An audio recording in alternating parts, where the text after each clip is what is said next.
नमस्कार. श्री स्वामी समर्थ ताईंनो. चला, सकाळची सुरुवात तर झाली. सकाळची सुरुवात झाली होती अगदी 3:20 कशाला? तर आज आहे स्वामी पुण्यतिथी. बरं, स्वामी पुण्यतिथी आहे, मग सकाळची सुरुवात केली कामाला लवकरच. कारण आज जायचं होतं गुरुचरित्र पारायण. दिवस होता 7वा, म्हणजेच आज होती सांगता गुरुचरित्र पारायणाची. तसंच आज स्वामींची पुण्यतिथीसुद्धा. स्वामी पुण्यतिथीनिमित्त आम्ही बसलो होतो गुरुचरित्र पारायणाला, ते पण कुठं, सामुदायिक. तर ताईंनो, आज सकाळी सकाळी ब्रह्ममुहूर्तावर पूजा केली. आई भगवतीने आशीर्वाद दिला. कसा दिला तो तुम्ही पाहाच व्हिडिओमध्ये.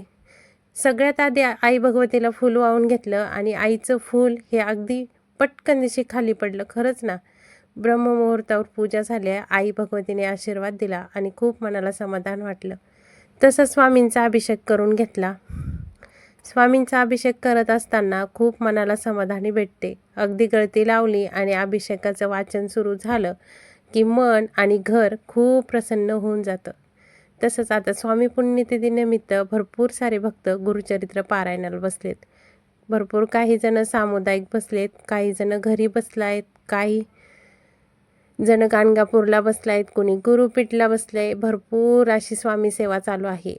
आणि ह्या स्वामी सेवा चालू असताना अगदी 7 दिवस कळत नकळत असे पटकन गेले आणि हा आनंद गगनात मावत नव्हता. इतके उन्हाळ्याचे दिवस कडक आहेत, पण आम्हाला ते मात्र खूप पटकन गेले. त्यानंतर ताईंनो, महाराजांना मी सुंदर असं वस्त्र आणलं होतं, पण मला तो कलर आवडेनाच नाही गेला. दरवर्षीप्रमाणे ह्याही वर्षी मी महाराजांना नवीन ड्रेस घेतला होता. अगदी रात्री 11 वाजता हा महाराजाला घातलेला हार आहे ना, तो मी अगदी दीदीने माझ्या आणि मी मस्त ओवला. खूप दिवसाची इच्छा होती की असा व्हाईट कलरचा हार आणि त्यात भगव्या कलरचे फुलं असावत म्हणून. मग रात्री महाराजांना छान असा फेटासुद्धा जाऊन आणला होता. तो फेटा छान आला महाराजांना, पण ड्रेस मात्र मला आवडला नाही. मग पहिला ड्रेस महाराजांना घातला. खूप दिवसाचा हा पिवळ्या कलरचा स्टोनचा ड्रेस आहे माझ्याकडं. मग मला तो खूप आवडतो. तो घातला की महाराजांना अगदी खूप छान रूप येतं आणि खुलून दिसतं. त्यानंतर महाराजांचा असा काही शृंगार करून घेतला. खूप छान सकाळची ब्रह्ममुहूर्तावर पूजा झाली. ब्रह्ममुहूर्तावर पूजा झाली, घरामध्ये धूप आणि दिवा चालू झाला की घरामध्ये असं काय वाटतं की आपल्या घरात स्वयं स्वामी देव घरात बसलेले आहेत आणि ते बोलतायत जसे आपल्याला. हे मनात सकाळी सकाळी चालूच होतं. तसंच स्वयंपाकाला लागले. स्वयंपाक होईपर्यंत साधं सिंपल जेवढं होईल तेवढं नामस्मरण केलं. ताईंनो, देवाच्या भक्तीत जर गेलं तर खूप आनंद. आणि ही एनर्जी येते कुठून मलाच लक्षात येईना. जी मुलगी सासू सासरे किंवा जी मुलगी सासर घरी आल्यावर माहेरसारखंच राहणारी, माहेरासारखंच सगळ्या गोष्टी करणारी, थोडीशी उशिरा उठणारी, ती मुलगी आज कशी काय 3ला उठू शकते? ही एनर्जी कुठून येते? तर ही एनर्जी येते माझ्या स्वामींच्या सेवेमधून व माझे स्वामी मला एनर्जी देतात. अगदी रात्री झोपायला 12 वाजले, नित्यसेवा झाली, केंद्रातून आले, हे सगळं व्यवस्थित आदल्या दिवशी तयारी करून ठेवली आणि मग झोपायला वाजले 12. 12च्या नंतर ताईंनो, परत 3 वाजता जाग कशी आली, काय आली माहीत नाही. अगदी उठले तसे एकही क्षण मोबाईल ना हातात घेता लगेच कामाला लागले. मलाच नवल लागत होतं, मी रात्री इतकी उशिरा झोपून सकाळी इतकी लवकर कशी उठू शकते? हो ताईंनो, उठू शकतो आणि हे शक्य होऊ शकतं. कसं ते सांगतेच. स्वामी सेवेत आलं आणि अगदी तुम्ही दररोज नित्यसेवा केली आणि स्वामींना मनापासून शरण गेलात तर 101% आपल्या अंगात एनर्जी येते. आणि ही एनर्जी अशी येते की कधीही कोणत्याही कामाचा आळस येत नाही. एवढं समाधानीने आणि एवढं आनंदामध्ये संसारात माणूस काम करत राहतं. तसंच स्वामीसुद्धा खूप सारी सेवा करून घेतात. हा माझा अनुभव आहे. बरं, इथं नैवेद्य बनवणं चालू आहे, कारण आता आज 6 वाजता गुरुचरित्र पारायणाला वाचनाला सुरुवात होती. त्यामुळं काय केलं, छान अशी बटाट्याची भाजी केली. आता हीच भाजी आहोंना पण देणार होती. ज्यावेळेस स्वामींचा नैवेद्याचं दाखवणं होईल त्याच्यानंतर आहो जेवणार होते. त्यामुळं हीच भाजी केंद्रात सुद्धा स्वयंपाक म्हणून नेणार होते. मस्तपैकी कढई भरून बटाट्याची भाजी केली, कणिक भिजवून घेतली छान अशी. पोळ्या आता लुसलुसीत यावत म्हणून मस्त तेलाचा हात लावला आणि कणिक एकदम छान अशी मऊ भिजवून घेतली. आता अशा फास्ट पोळ्या लाटायच्या होत्या. आता वाजलेले होते 5 आणि 5 वाजता पूजा वगैरे सगळं झालं होतं. फक्त बाकी होत्या एवढ्या पोळ्या आणि 6 वाजता जायचं होतं केंद्रात. कारण 6च्या आतच जायचं होतं. 6 वाजून 10 मिनटं तरी झालीच मला केंद्रात जायला. 6 वाजून 20 मिनिटांनी गुरुचरित्र वाचण्यासाठी आम्ही बसलो. कारण आज आहे ना लवकर वाचन करून घ्यायचं होतं.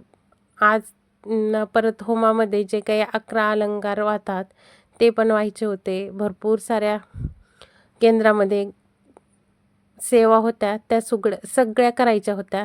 बघा आता सकाळी 6 वाजून 10 मिनटं झालेत आणि अगदी एवढं छान प्रसन्न वातावरण झालं होतं. इथं कोणीसुद्धा उठलेलं नव्हतं. 6 वाजताना मी एकटीच दिसत आहे. त्यानंतर दरबारात आलो आणि आता पूजा करायची. कशाची तर ग्रंथाची.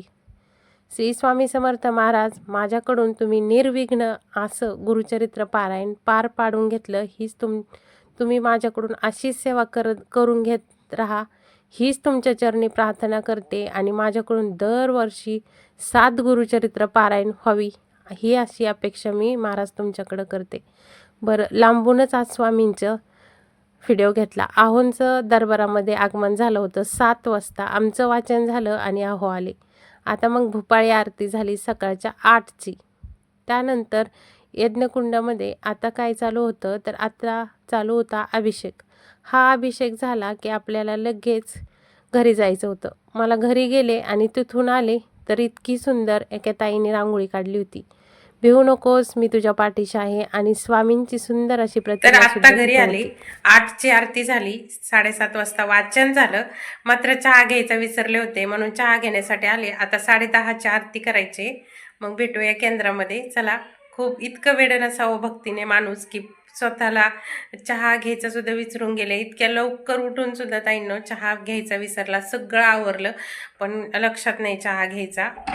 चला, चहा घेतला आणि स्वामींना सकाळी बनवलेला नैवेद्य घेऊन निघाले. कुठं तर केंद्रामध्ये. दीदीसुद्धा येणार होती कारण तिला 11 वाजता शाळा होती आणि 10:30ची नैवेद्य आरती करून तीसुद्धा शाळेत गेली. इथं आलो तर इथं तयारी चालू होती आई भगवतीला मस्त असे अलंकार वाहण्याची. मग मी तिथं बारीला लागले आणि मी सुद्धा थोडासा हात लावून माझी पण सेवा रुजू केली.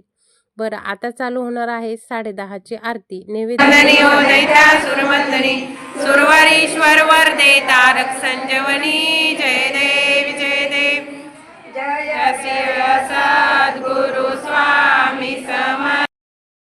स्वामींचं जर दर्शन नशिबात असेल तर कुठून कोणी येऊ शकतं. कारण आज आमचा भाऊराय आला होता तसंच तालुक्याला, मी राहते तिथं, आणि त्याचं आगमन झालं आणि स्वामींचं दर्शन आज घडलं. त्याने आत्तापर्यंत गेवराई केंद्रामध्ये कधीच आला नव्हता. पहा, योग पाहिजे तर आणि माणसाची श्रद्धा पाहिजे. तो आला, त्याचं दर्शन झालं आणि प्रसादसुद्धा घेतला.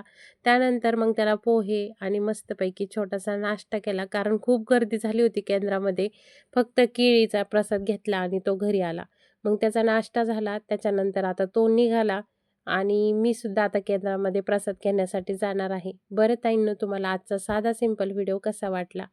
श्रद्धा असेल तर देव तिथं आहे. श्री स्वामी समर्थ.